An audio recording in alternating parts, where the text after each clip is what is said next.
Hey guys, happy Friday and welcome to the Spin Sheet Happy Hour. I'm Molly Winan, Spin Sheet Editor. I'm sorry that Chris Charbonneau couldn't be here tonight, but behind the scenes we have our production manager, Zach Dittmar. So thank you, Zach, for taking care of business. He's going to remain behind the screen. We have all sorts of people coming up on the screen tonight. We have Karin and Brian from the Sailing Vessel Delos, and they're a very popular YouTube channel. We have Jeff and Cameron from Cruisers Creating Content. We have Chase Lamax from Chasing Grace, and we have Ben and Alie from Breaking Waves. So I'm really looking forward to talking to everybody. But at first, of course, we need to take care of some business and thank our sponsor, Mount Gay Rum, without whom we could not do this program. So we have a special cocktail for you tonight that Mount Gay has come up with, given us the recipe, and we have a little drink video. So sit back and learn how to make a new cocktail. Hello, my name is Lauren Trickett. I'm the National Brand Ambassador for Cointreau and Mount Gay Rum. Today we're going into the world of the espresso martini. You might have seen this cocktail around quite a bit in the last 2 years. It's had a kind of a resurgence, if you will, but it's actually a classic cocktail that's been around for a while, and typically it would be made with vodka. So today we're switching up that base for Mount Gay XO. Mount Gay XO is our triple cask blend. So this rum spends time in American whiskey casks, bourbon casks, and cognac casks. There's so much vanilla, spice, and mocha coming from that time in barrels. It pairs perfectly with our espresso. For the espresso portion, please use good espresso. If your coffee smells like burnt toast, your cocktail will taste like burnt toast. And believe it or not, that is not the direction we are wanting to go today. So let's start with 1.5 ounces of Mount Gay XO triple cask blend. Then we need 1/2 ounce of coffee liqueur. And for a fun little twist, we're going to add 1/2 ounce of Cointreau. Cointreau is made with bitter and sweet orange peels and is going to just uplift some of the heavy notes in the coffee for this cocktail. All right, now we need our espresso. I have 1 shot that was pulled. It's cooled down now. If you add hot coffee to your ice, you're just going to end up with a puddle. So make sure your espresso is cooled before you make this cocktail. All right, put that over ice, shake it up.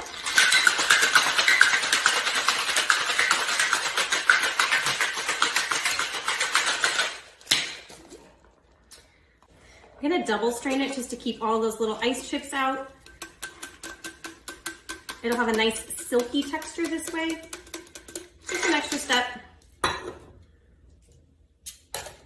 Up to you. Some people really like that ice skating rink of ice chips on top of their cocktail.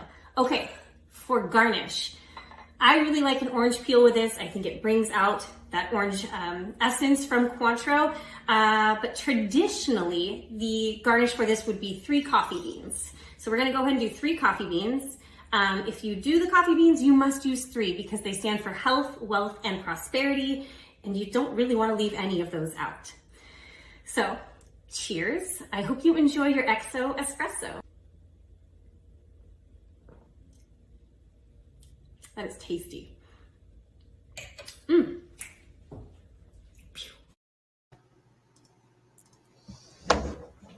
Gotta love the little dance at the end. Well, let's bring on Brian and Karin from the Sailing Vessel Delos.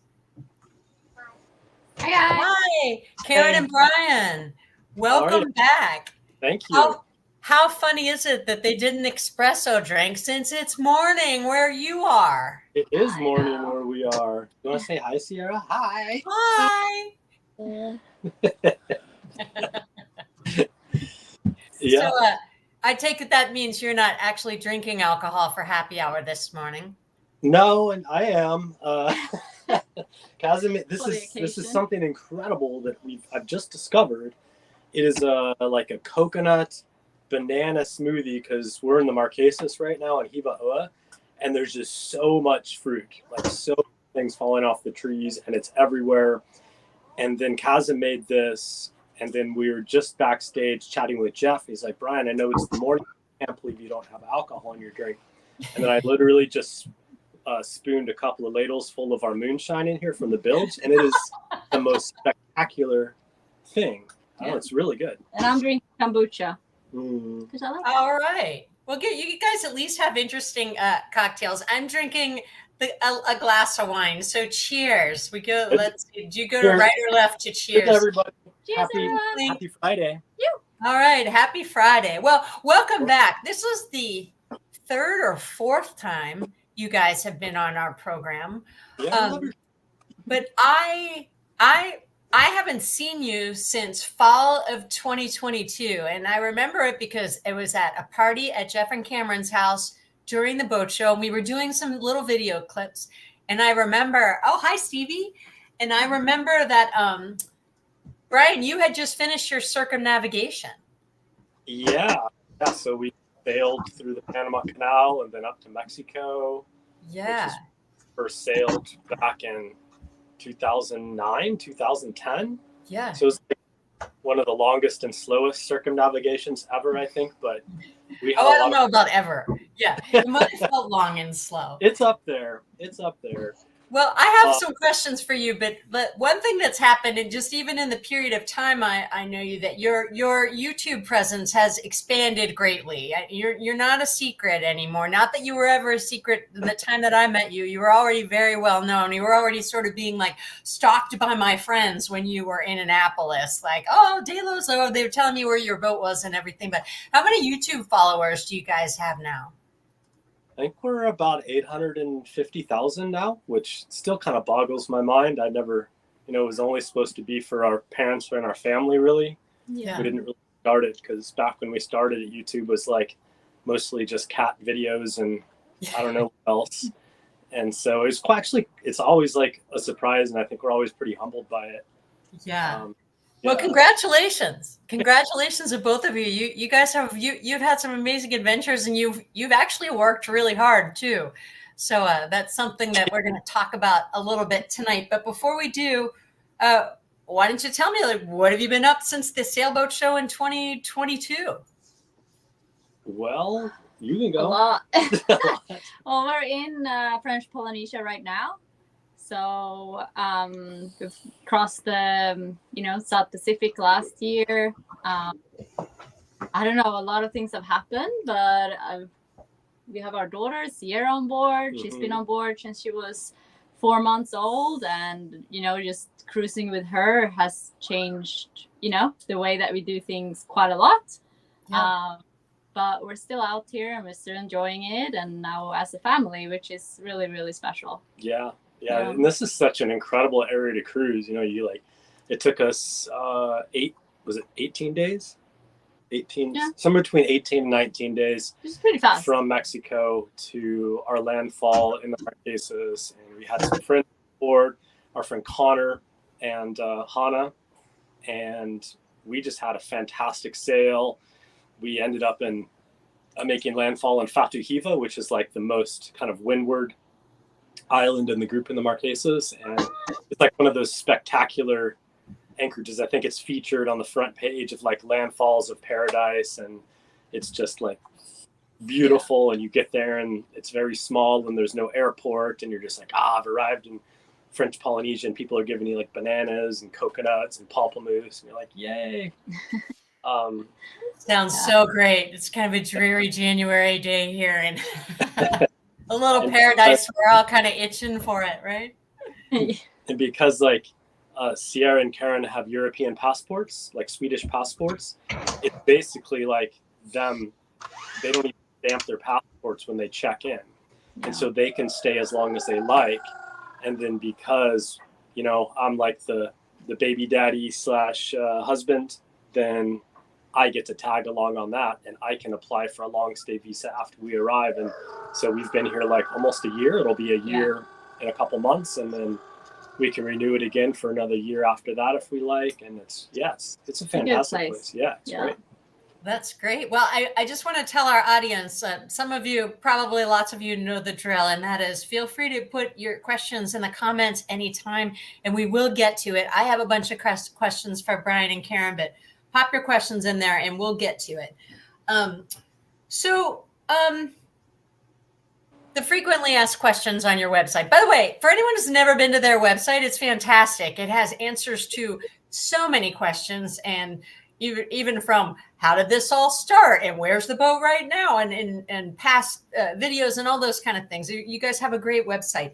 But I didn't find anything about sailing with kids. So I wonder if you can tell me a little bit about that's a major change for you guys. You know, first of all, you, Brian, you were sailing with your brother as the single guy. Then you meet the woman of your dreams, and then you're sailing as a couple. And that's a big change. And how old is Sierra now? She's 4.5. She's 4.5. Okay, so you've been at the sailing with toddler into, I don't even know, 4.5 isn't toddler anymore. So you've been there. You're almost to like kindergarten age. Yeah. What can you give me just sort of some of the top things you've learned or the top questions you get about it that you can answer? Just the madness of sailing with children. I think in general, from what I've learned, it's just like, when we first, came to the boat with Sierra, she was 4 months old and she was, a small baby. And I think then I was extremely happy that we hadn't made a lot of like commitments. Things just, we didn't commit to a lot of like work stuff, or that we have to do certain things or have to sail certain places. We kind of just like took it the pace that we needed to take it. And that was very, very nice. Yeah, I think we were pretty much in survival mode, because I remember getting back from the airport, getting onto the boat, and then we're just like, okay, we just need to go to an anchorage. We need to sit for a month and like figure our lives out, like how it's going to work having a baby on a boat. And so that's what we did. And then I think also just like lower your expectations. You make it sound so great. Lower your expectations. Like what you will achieve. Yeah, because you probably won't achieve much. Like, no. If you're used to going paddle boarding by yourself or scuba diving as a couple, or all that stuff is changing. Like it's more, you focus more on other things. So I think. But now we're like over that hump. Now we're coming back. So now she's swimming, so we can go snorkeling as a family. Which is really cool. That's amazing. And she sees whales, and she sees manta rays, and she swims with sharks, and she sees octopus, and all these things kids would normally see, in a nature documentary or read about in a book, where she's able to see in real life. And I think that's super cool. Super special. What's the hardest part about sailing with a kid? I would say the hardest part for me is working full time at the same time. So both of us are working, right? And taking care of her is pretty much a full-time job as well. So just juggling the working a lot in front of the computers, have like taking care of Sierra and making sure she has food and playing with her and like all of this stuff, and taking care of the boat has been a very hard kind of to manage all that time is hard. Yeah. Yeah, because also I'm sorry, go ahead. If the weather is bad or the weather is rough and you're trying to sail and Sierra needs to go to the toilet, or she's hungry or she's bored, like she doesn't know that you're barely maybe hanging on to your life by a thread. It doesn't really matter. She has her needs, and she's 4 years old, and she wants them filled, and she wants them filled now. And you're like, well, I feel like crap, like I'm tired, but it doesn't matter. You still have to be a parent, even when like things are rough. Yeah. We've had 2 questions from the audience. One of them was, where's Chase? And Chase is coming. Don't worry. We have other guests coming on. We're just starting with Brian and Karin because we hadn't caught up with them for a while, and they said they had some news to share. So we're going to start with them, and then we're going to bring the others on. But there's a question from Rory Fry, if you wouldn't mind popping that up there. Thanks for sharing all of your Karin and Brian experiences. Can you share if you plan on establishing a land base like many other sailors do as they raise their families? Yeah, so I think right now we are actually renovating a house in Sweden on my mom's property. That I think, because every time we have been going home, we've been staying kind of like in friends and families' houses, but it's never like your own. And it's different when you stay, and especially when you have a younger child too. It's just like, it's a lot to like live with somebody. You share the toilet, you share everything. So yeah, sure. I think just having kind of our own little space is going to be absolutely amazing. Yeah. So mom is doing an amazing job, just like handling all that renovation stuff while we're out here. but just to be able to have a house that we can come back to and spend maybe like the summers or more time there, it's going to be really special, I think. And it's something that we're looking forward to because we've never had that. Yeah. We've talked about having a home base for a long time, but it's like we have all these cool things we've collected, like all these carvings and all these wall hangings and stuff, but you can't put it up on the boat. We just don't have enough space. So it's just kind of all sitting there. And I've always wanted to have a place where I could like set up all my tools and set up like a proper workshop. And it's really hard to do that on a boat. So I think a little bit more balance. I mean, we've been living full time on this boat. For me, it's been like 15 years. That's like a long time, right? And for you, 12 years? Yeah. 13 years? It's been a hot minute. It's been a while. So. Yeah. Well, and you know what? Do you think that it's just like one of those balance things that you never quite solve it, right? You'll get your house, you'll move into it, you put all of your artifacts on the wall, and then you'll hit a point where you're like, do you remember when we used to go to French Polynesia? I hope so.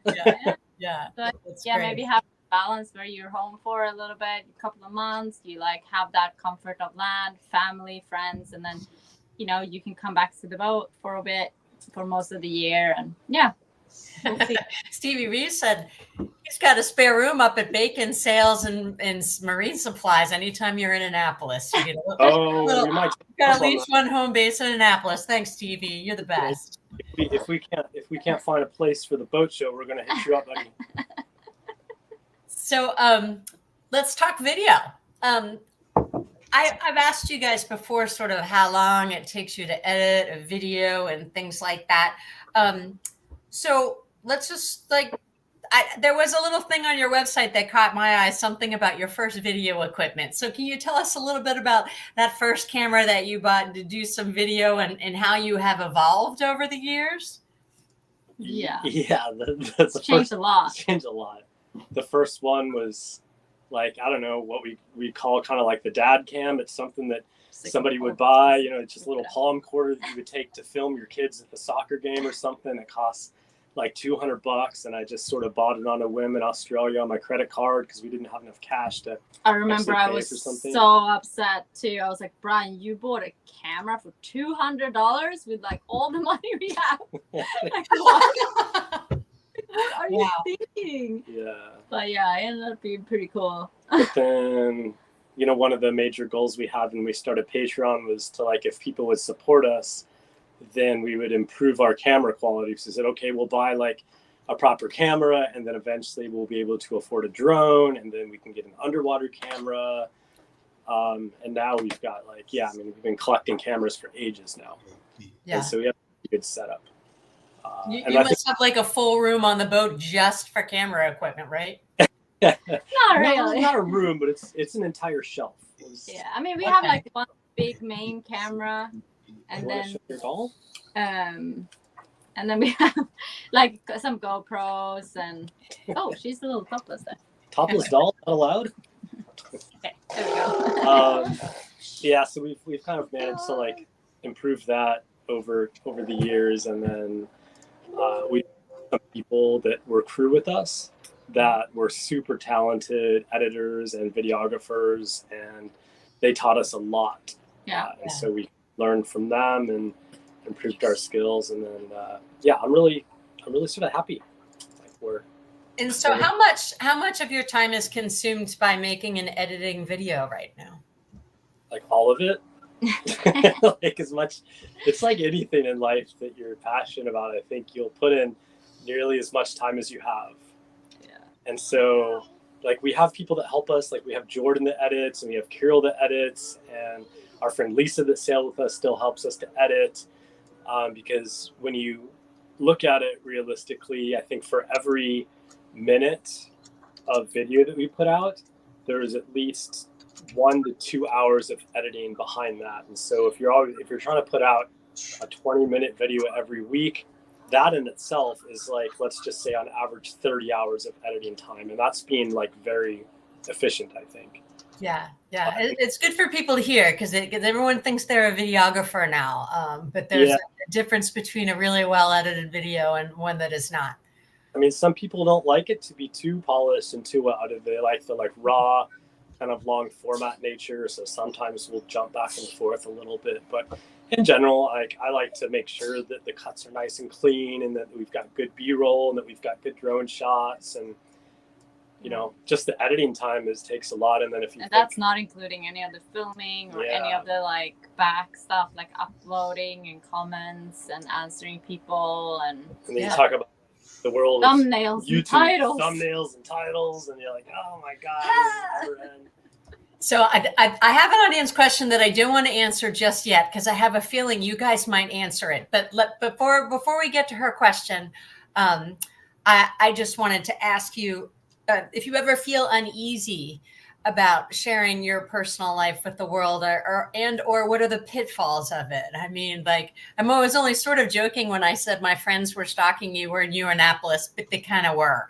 I was getting texts like Delos is in Lake Ogleton, Delos is now, and you know, it was sort of like, and I remember paddling one night and thinking, that's an Amel Super Maramu. That's Delos, you know. So does that get in the way sometimes? Is that anyway? I'll let you answer the question. I would say like never really. People are usually pretty nice, especially in the sailing community. Like and people drop by and say hi. Sometimes they leave like drinks or they leave beer on board.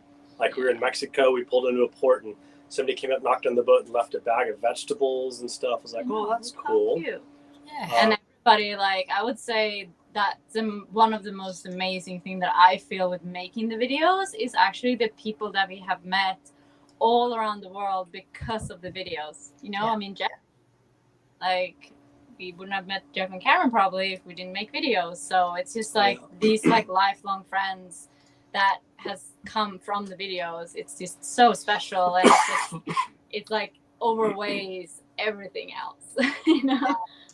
Well, I have wondered sometimes how people who have been following you for a long time, I'm sure they feel like they know you, yet you don't have the advantage of feeling like you know them. That I mean, even just through Spin Sheet, I've experienced that a little bit where people feel like they know me really well because they've seen my face before, they've read my writing, and I have no idea who they are, and they don't really know me at all. And it makes for a strange relationship sometimes. So just wonder if it ever gets a little strange.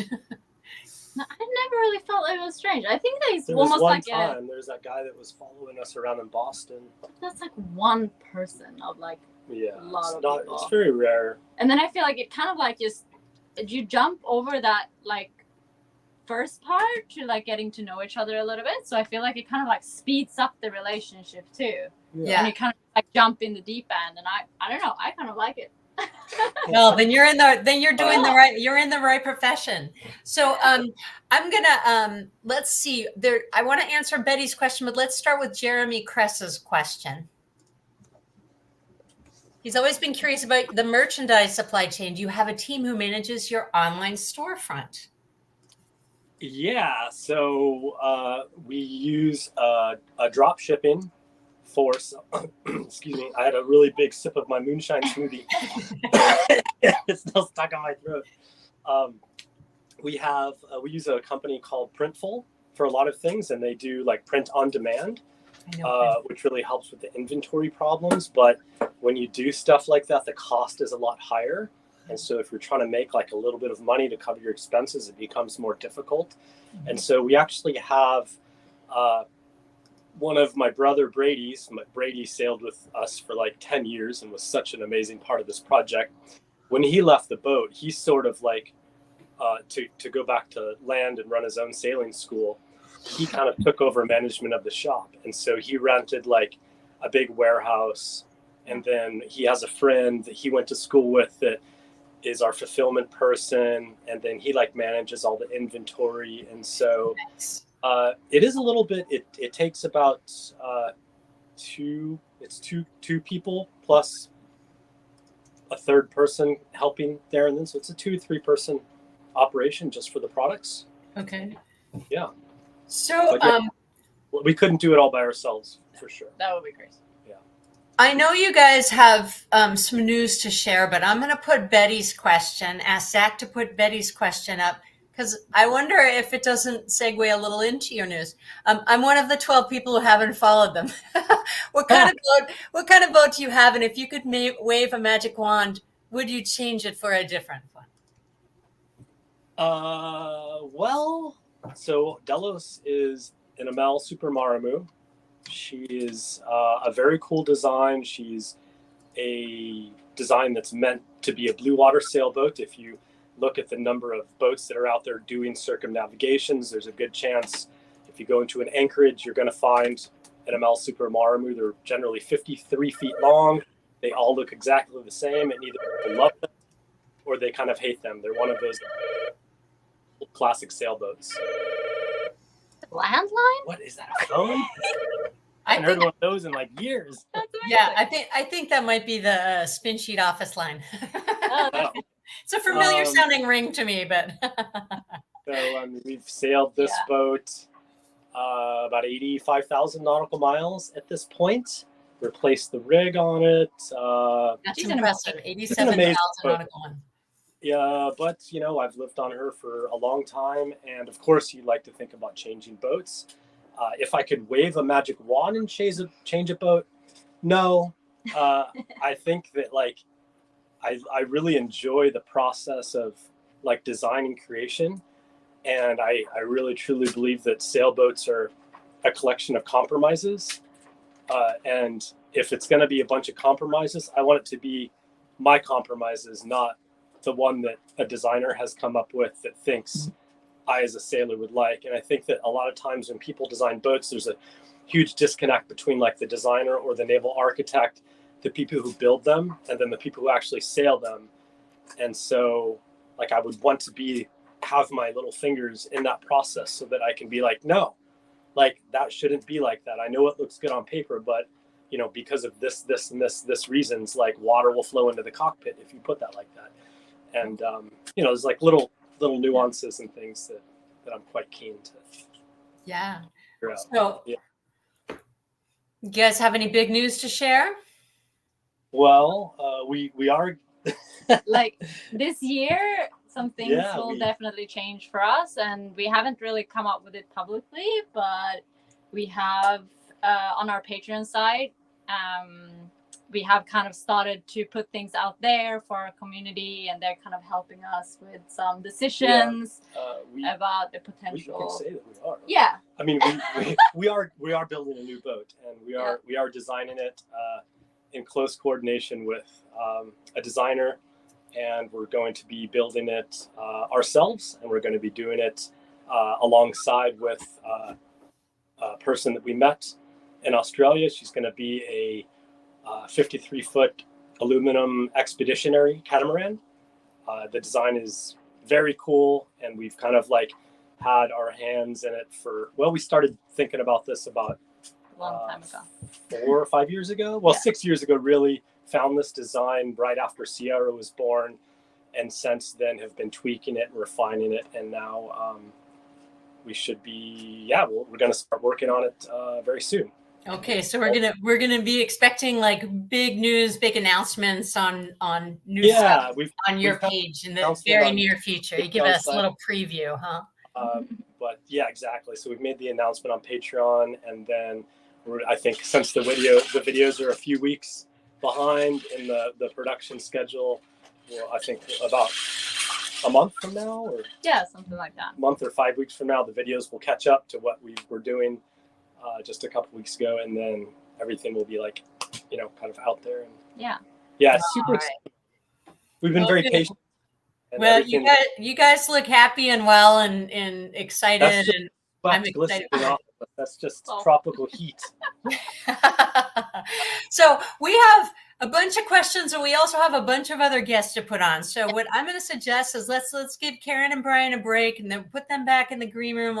We'll bring our other. Well, first we're going to do our Mount Gay Red Hat photo of the month, and then we're going to bring out our other guests.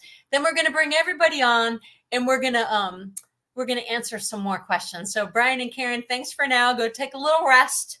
All right. And we're going to. And thank you for being with us. Thank you for taking the time all the way from the other side of the world in the Marquesas, a place I'm sure we all want to visit one day if we haven't already. All right, we'll be back soon. Cheers. Cheers. Okay, this is our Mount Gay red hat photo of the month. It's in the red.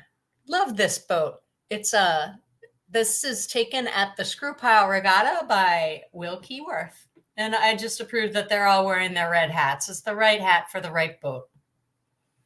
Okay, let's bring on all of our other guests.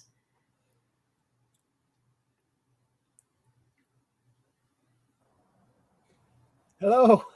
There's Chase. They're looking for you. Hey, everybody. How are you? Hi, Ben and Alie. So this is Chase from Chasing Grays. This is Ben and Alie from Breaking Waves. And we have Jeff and Cameron Bach. Looks like you guys are muted. And they are from Cruisers Creating Content. So welcome, you guys. Three of you are new to the Spin Sheet Happy Hour. Jeff and Cameron have been on the show before a couple of times. So welcome back to Jeff and Cameron. And I have to call out Jeff and Cameron, first of all, because they've been so instrumental to introducing us to new and exciting cruising content channels that we wouldn't have met any of them if it weren't for, well, Jeff in particular. But Jeff and Cameron host tons of people at their home, at their second home. They just welcome people to Annapolis, and they've created something that didn't exist before. So thank you, Jeff and Cameron, for your hospitality and for creating this neat vibe in Annapolis, the Annapolis Boat Show. We wouldn't have had any of you guys on our show if it weren't for them. So thank you guys. And Jeff and Cameron have had a really exciting year. So I'm gonna start with Jeff and Cameron, just because we know them and they're from Annapolis, so we claim them as our own. But recently I couldn't have been more excited to open up Instagram and see them in the Bahamas, because they've had a dream for a long time. So if you guys would tell us a little bit tell us about your journey into sailing and where you are right now. Well, we bought our boat. We have a 36-foot Catalina. We bought it in August of 2017, and we've been boating forever, our whole lives, I guess. But it was power boats, and now we have a sailboat, which is a lot of fun. All boats are great, but I think this boat is my personal favorite that we've had. And I guess, we're both still working, but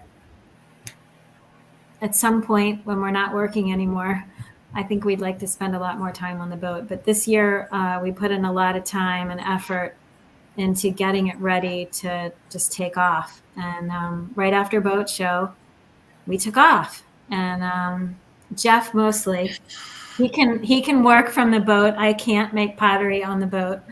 But with the help of Starlink, he was able to do a little bit more work on the boat.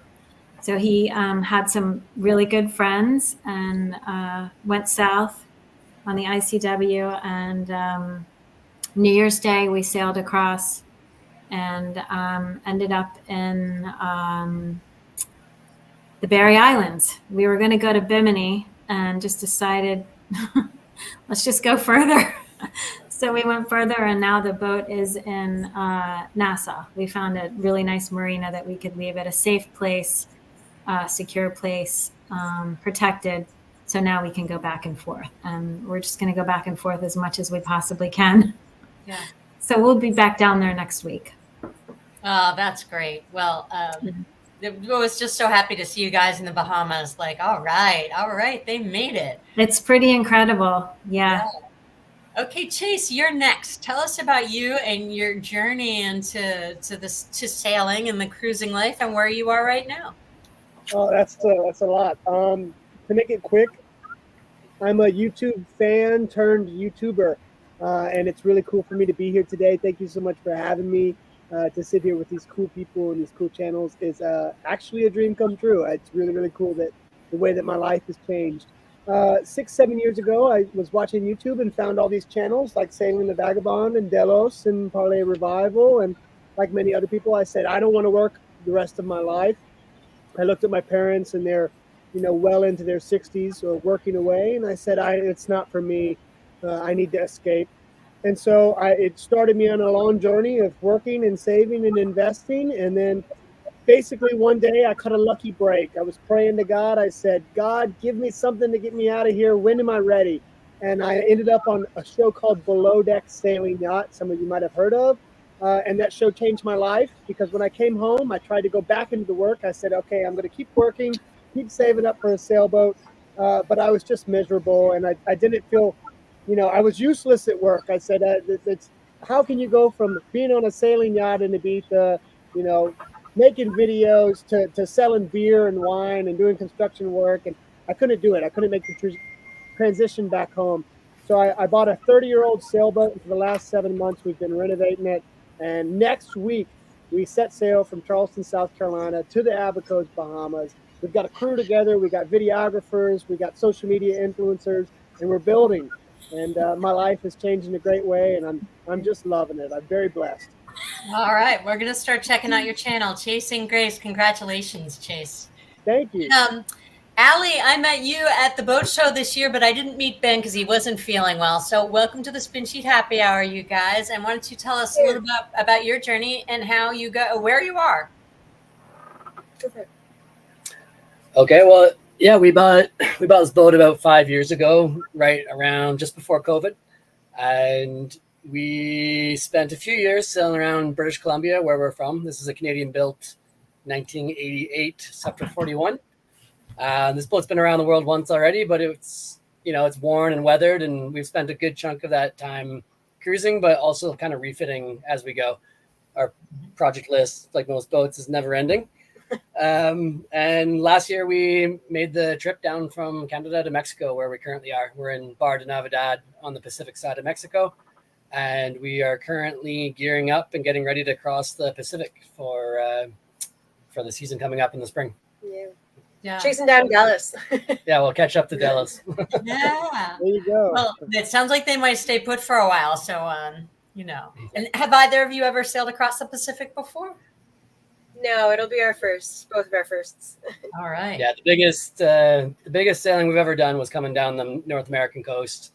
We did 6 days from Canada to San Francisco, and we got lucky. We had a really good passage. Everything was pretty smooth, but yeah, this will be leveling up for sure. Yeah. Can you explain the name of your channel to people? Yeah, Breaking Waves Sailing.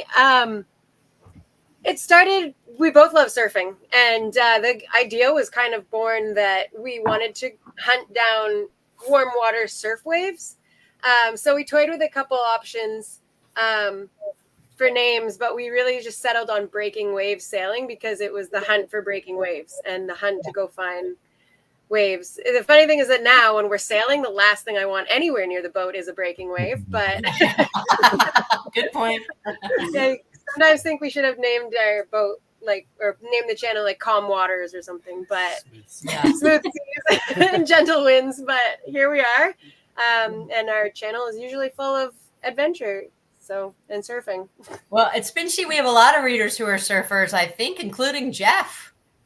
Yeah. About that? Are you a surfer too, Cameron? What's that? Okay. No. How about you, Chase? Do you surf? I'm not. Only aspirations. No, not right now. Yeah, in my alternate reality, maybe, yeah, but not in real life. So, Jeff, can you tell us a little bit about Cruisers creating content? Well, yes, I can. It was an entity that we started basically for the Annapolis boat shows. It was we needed to have something, a vehicle where we could operate under, where we could have sponsors give money, and I needed some sort of an entity that cash could flow in and out. So I created Cruisers Creating Content. So that's how it started. But it started with a bunch of friends that got together and were going to the boat shows. I found it interesting that we would show up, no booth. We would just show up and people would gather around these YouTube channels. And I'm like, well, this is kind of cool. Yeah. Had a conversation with one of the owners of the boat show, as you know. And we said, well, what about doing something formal for the boat show? And I said, we probably could do that. I have enough friends. I could probably get something together. And it started with that. And there was no name in the first year that we did it. It was just the YouTube sailing channel booth, basically. Yeah. And people do come up to our booth and say, where are the YouTubers? And yeah. Understood. But Yeah. So Cruisers creating content broadens it a little bit. Well, right. And it grew to that because now it's Instagrammers and it's influencers. It's not just YouTube, but they are the ones that typically dominate what we do. So there's other mediums that are out there that are represented through Cruisers creating content. But it has been something, this is our we're going into our 4th year. And I'm hoping that everybody on this happy hour will join us this year. I'm thinking they will. But anyway, this will be our 4th year, and this will be our biggest year. We have some of the biggest channels in this industry have already committed to come. So we're excited. Well, and from a Spin Sheet perspective, I was a little bit of a doubter at the beginning until I saw the line the first year, the line of people. And I was thinking, why is that line going all the way to the Eastport Bridge? The show opened 2 hours ago. Then I realized, they're waiting in line for the Cruisers creating content booth. It was insane. And I don't think anybody quite knew that it was going to be that big of a deal. But I will say that one thing that we have noticed, and a real phenomenon that has happened at Spin Sheet, we do a Start Sailing Now column where we interview people who have gotten hooked on sailing as adults. And now it's a very regular thing to hear what Chase just said, something like, I was watching these YouTube channels and it inspired me. So I went and took sailing lessons, and then I got a boat, and now I'm going on a journey. And it's real. It's a real phenomenon. And it's not just an imaginary thing. It's not just people sitting at home dreaming. There are people who are doing it after that. And I'm all for it, especially if they do it responsibly and, get some instruction and bring captains on board and bring on experienced crew as they're learning. But okay, Chase. Can I say one of the most common things I've heard? And that is, I've watched people go up to a Brian and a lot of the channels and say, hey, you owe me $300,000. And they're like, why is that? And they go, because I just bought a boat. It cost me $300,000. I bought it because of you. Yeah, that is a compliment. You can do it for much less than that in the beginning. That's true. Yeah. You just better be handy. Yeah, gotta be handy. So Chase, we got to ask about the TV show. What's it like being on one of these TV shows?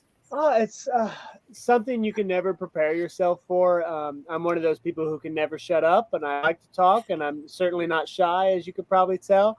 But you can't really prepare yourself. I got a call. I got a message on Instagram saying, would you like to be on this show? Because I had worked on super yachts when I got out of college. I had photos with myself next to yachts, and I was reached out to by a casting agent and said, would you like to be on this show? And 3 weeks later, I was in Sardinia, Italy, with 70 camera crew around me, working 17 hours a day on the boat. So it's interesting. It's difficult. But, God, it's a fun time. I really loved it. All right, cool.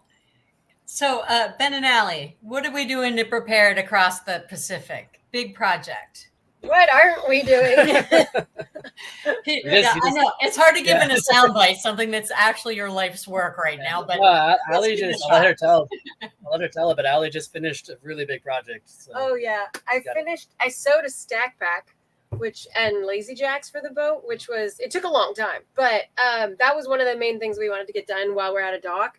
We have a dock for 1 month before we head out, but just because we needed the space, and we've tried to flake our sail too many times in heavy winds to not start drooling. Everything. Yeah, it's so hard. So, and then another thing that we're really, really excited about, and seems like a daunting project, but we'll be happy we have it for the crossing, is that we just recently got a hydro vane, which will help us steer the boat without any power for the full 25 whatever days it takes. These are the mounting pads, actually. Yeah, we're mid-project on the hydro vane. That is very, very cool.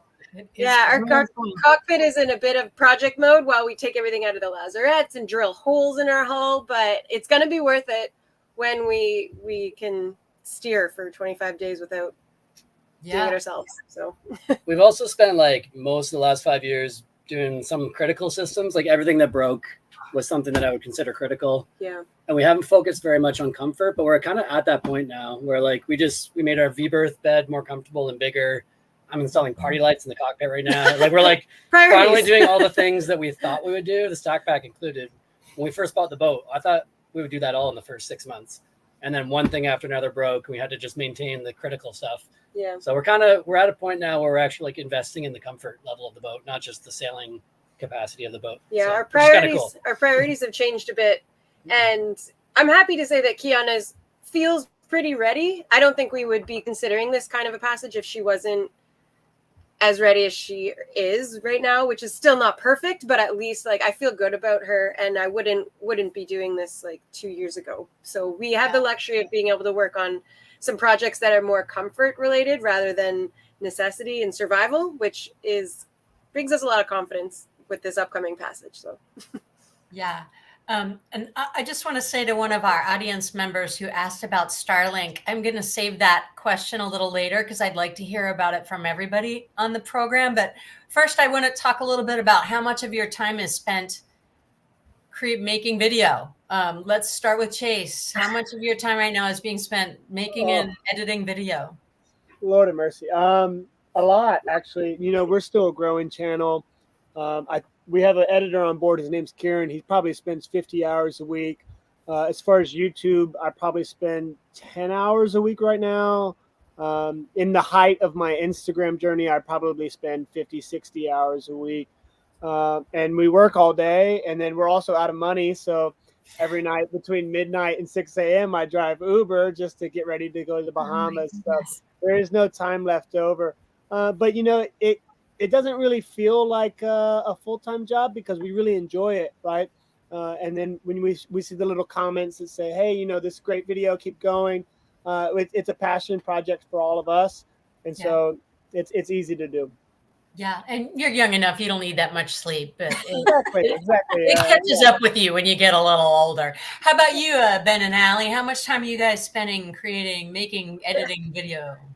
Yeah, I would say Chase said it really well, is that it is a passion project. So you kind of end up spending every waking hour thinking about it and working on it. And whether I'm sitting in front of my computer actually editing or on my phone or out taking footage or being like, oh, I have to go do something cool because we're out of footage, then like it's all kind of for the channel. But the wonderful thing is that I love doing it. Like it is constant work, and I do still have to have a job, but it's fun to do. And the people that you meet, like Jeff and Cameron and Chase and Delos and Bill and Grace from Calico Skies, who are right next door to me, like we all met through the channel, and these are all friends that I wouldn't have had without it. So although it's time consuming, it's like it becomes a lifestyle more than a job, I think. Yeah, and I'll add that Alie's done like all the heavy lifting on our channel. I've been working full time in my 9 to 5. And we can talk about Starlink in a bit, but I've been working, you know, just vacations, like 6 weeks vacation a year since we've had the boat. Yeah. And everything we've done has been within that sort of time frame. And Alie's done all the editing. But as of yesterday, I'm off of work now. Like we're both now fully dedicated to sailing. And hey, yeah. Thank you. I'm contributing more to our channel and taking some of that load off of Alie and seeing what we can do with the channel with both of us focused on it. So it should be exciting. Hell yeah. Jeff and Cameron, you guys are cruising, you guys are working. Are you planning to do filming of what you're doing? Or are you just going to enjoy the ride? Where are you in that? How do you feel? I mean, I could do it. Cameron really has no interest in doing that. I mean, I don't want to speak for her. I don't.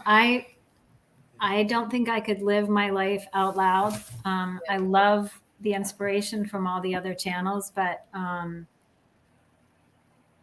I don't think I could do it. I'll just go on other channels. Yeah, he can appear on other channels. He can moonlight on other channels. Well, organizing, the kind of organizing that you do for the cruisers creating content, that's hugely time consuming too. That literally is a full-time job. And he's really good at it, I think.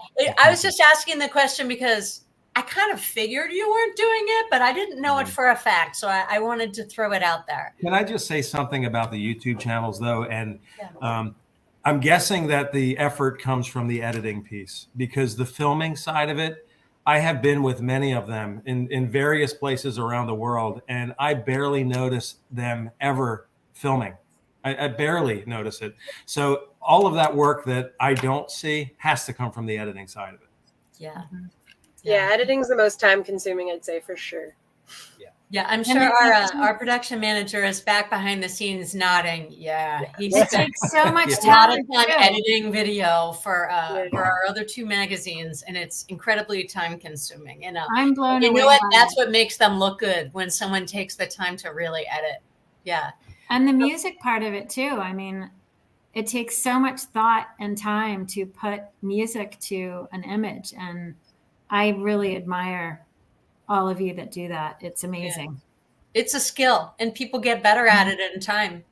So, Chase and Ben and Alie, do you guys ever feel uneasy? I'll start with you, Chase. Do you ever feel uneasy about sharing so much of your life? No. I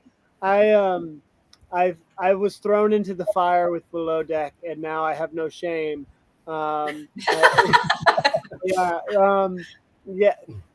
Without getting into gory, juicy detail, if you watch my season of Below Deck, there's some very revealing moments, and so I'm okay with it. And I actually think it's a really unique and fun way to spend your life, is putting it out there and welcoming feedback. Sometimes the feedback we look at and we go, oh, this person's crazy, put that comment to the side, that doesn't matter. But a lot of times we get comment and we say, okay, like, this has some weight to it, this person is right, and we adjust and we pivot. And it's nice to have thousands of people giving us advice and holding us accountable. It's an interesting and rare lifestyle, and I welcome it. Yeah. Ben and Alie, any thoughts on that? Yeah, I mean, sometimes I do. We just took a break from YouTube for about 6 months. When we went back to Canada, I had to go back to work. We had to make money for a bit.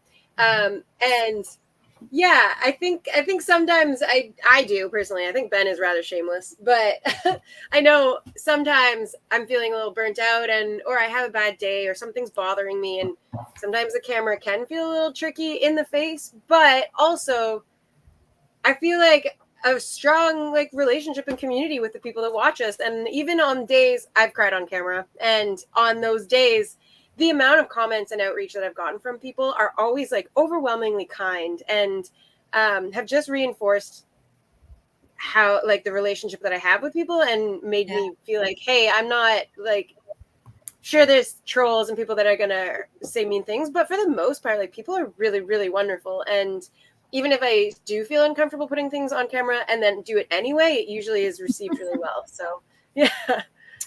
I find I'm not someone who typically would open up a lot about my personal life and share a lot of things, even with people in my real personal life, close to me.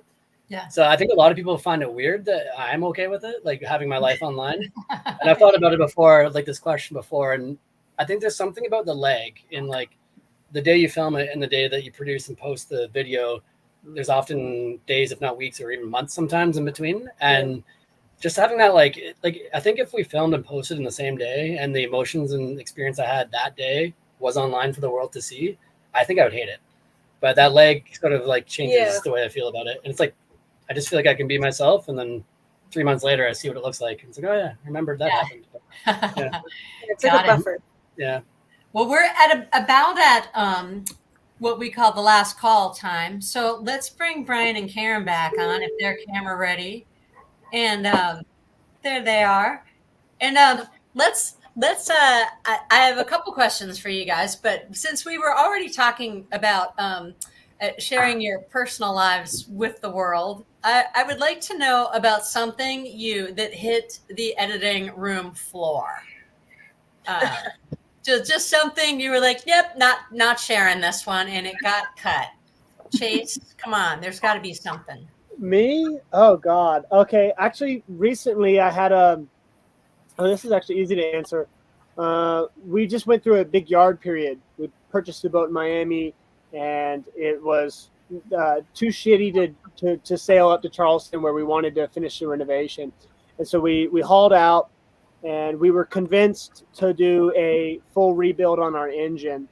And about the time that we launched, we were daily vlogging for 53 days, and everyone wanted to see launch day. Everyone wanted to see the boat go back in the water, but we completely stopped, and we disappeared for 2 months. And what happened was that honestly, we were taken advantage of by a mechanic. I think he tried to charge us $80,000. We gave him $42,000, regrettably, for an engine and transmission rebuild. And now today I can tell you that Our fuel injectors are all 30 years old. Our alternators don't work. Our engine mounts aren't even mounted to the ground. Our engine's not even aligned. We have problem on problem on problem that we have been facing. And we kind of held that out because we got to this section where we said, okay, this is a real life problem. We don't really know how to portray it in a positive light or an inspiring light. We also don't know how to put this information out there without trash talking anyone, namely the mechanic. And so we had to have a full stop. And we kind of just hid that from our channel for 2 months. And it literally shoved us into like this hole where we couldn't put out any content. And we've worked through that now. We've made all the repairs and we've come to peace with it and, made arrangements. And now we're back and we can tell the story. But, sometimes these things happen that are negative in nature. And we all look at each other and we go, how do we put this out without sounding like we're complaining or about our life or without sounding negative? We have the same issue putting out magazines too. I get it. All right, Ben and Alie, what juicy thing have you left out? You can tell. This is a great story. We talked about this prior because we usually are pretty shameless in putting everything in. The highs and the lows, but there's this one moment that we just did the stupidest thing. It was so dumb that both Ben and I were like, actually, we don't really want anyone to see that. So this was a passage. It was a very calm passage. The sails were out, a beautiful wind, and it was really hot. And so at one point we were towing our dinghy. And I was like, you know what? I'm jumping in. You don't even have to stop the boat, but I'm going to jump in the water. We're motoring. We're motoring. Super lightweight. And so Ben stays at the helm, and I jump in and just jump in skinny dipping. And then I get out, and he's like, okay, cool. I'm going to go in next. So I take the helm, and Ben jumps in skinny dipping, and the water is such a perfect temperature, and it's hot, and the sun is setting. It's a magic moment. And Ben's like, I'm just having so much fun. So he grabs onto the dinghy tow line. And he's just being dragged and is having this magical moment. And our dinghy swung around so that the transom is being dragged first. And the engine was pulling it down and the weight of Ben on the dinghy line was pulling it down. So the transom dipped pretty low and the dinghy is filling with water, so fast. Very close to sinking the dinghy. And Ben is butt naked saying, stop the boat! Stop the boat! And I can't hear him. So I'm like, yeah, it looks like you're having fun. What are you waving at? I had no idea. I thought he was just splashing. And he was like, stop the boat. And so I stopped the boat and we get the dinghy. Ben gets to the dinghy as it's sinking. And he just starts bailing it so fast. And luckily we saved the dinghy. But both of us were like, it's definitely not going on YouTube. What did we just do? Not going on YouTube. Wow. Naked dinghy sinking. Breaking dinghies. Breaking waves and breaking dinghies. All right, Brian and Karin. Brian and Karin, what has hit the editing room floor? I don't know. Well, I would say that there is, we don't usually, things that we cut out is definitely a screaming child. There are moments where it's extremely difficult to even speak. And she's just it's just really, really intense. And we do not put that in there. Seems like such an angel, though. Yeah. That's because we cut out the Nobody wants to hear it. Nobody wants to hear that. I don't want to hear it. So, yeah. And then I think there's also just a lot of moments that are just for us. When, let's say that we get together late at night and everybody's having fun and relaxed and, maybe we're having a little party, smoke machine comes out, music goes on, that's for us. That's for us and that's for our friends and that's for our neighbors. And nobody, I don't want to be putting a camera in anybody's face at that time. And I wouldn't want somebody to put a camera on me at that time. And so, that's just that's just the way it is. All right. So it's 6 o'clock, but I'm going to go ahead and throw this question out there because I think it's such a nice question. Really, and Mark Burrows, who's a regular in the Spin Sheet Happy Hour. Hi, Mark. Oh, and Mark just got engaged, by the way. So from a non-YouTube side, lots of people see you as their dream. How does it feel knowing you are an inspiration to people? You raise your hand if you'd like to answer that question. How does it feel knowing you are an inspiration?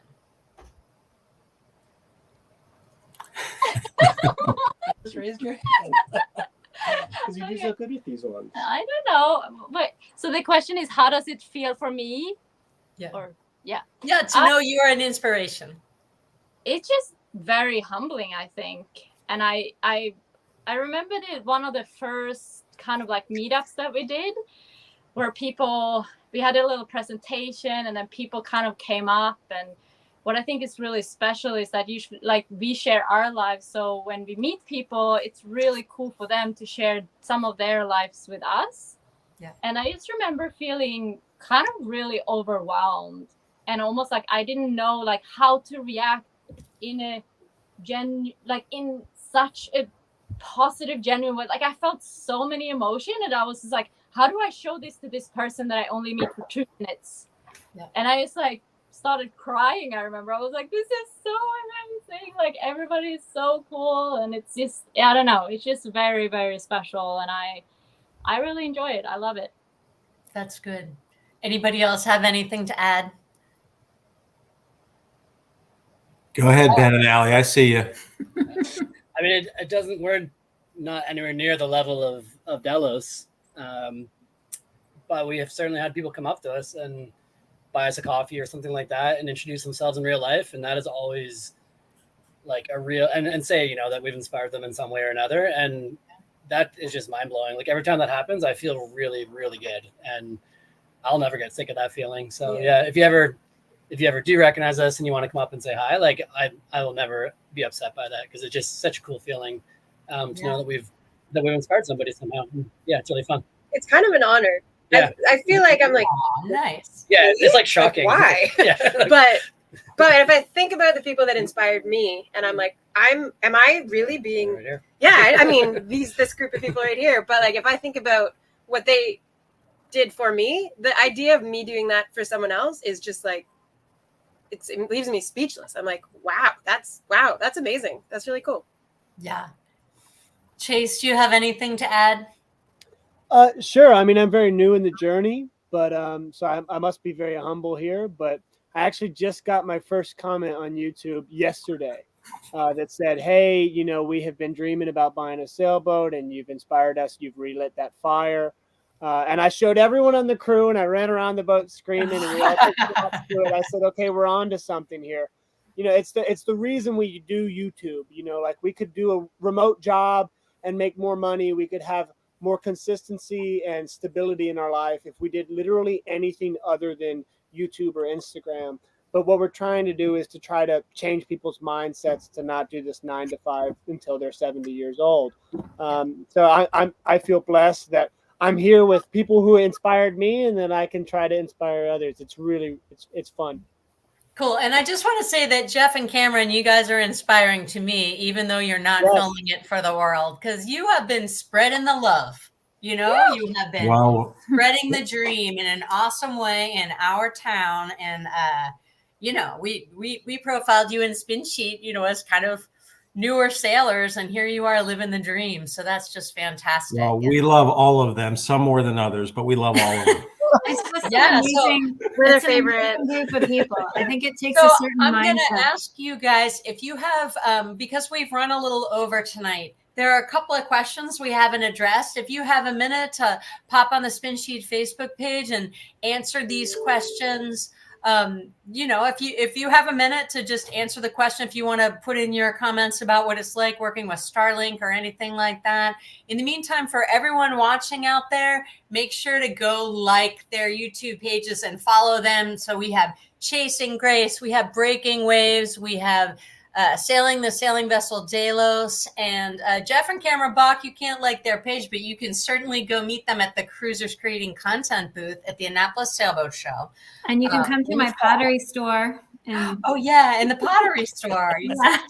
By the way, my girlfriend has one of your mugs downstairs, and it's her favorite thing that she's ever got. That makes me so happy. Thank you so much. All right. Well, everybody, be safe and stay in touch with Spin Sheet. Tell us about your journey. Oh, that's beautiful. We are truly honored and inspired to have you guys on the Spin Sheet Happy Hour, and I hope everybody has a safe and happy weekend. Thank you for everyone who has listened in, for sticking around this late in the game, and go enjoy your Friday night. And good night, everybody. We'll see you Thanks next so time. much. Love your show. Bye, everybody. Bye.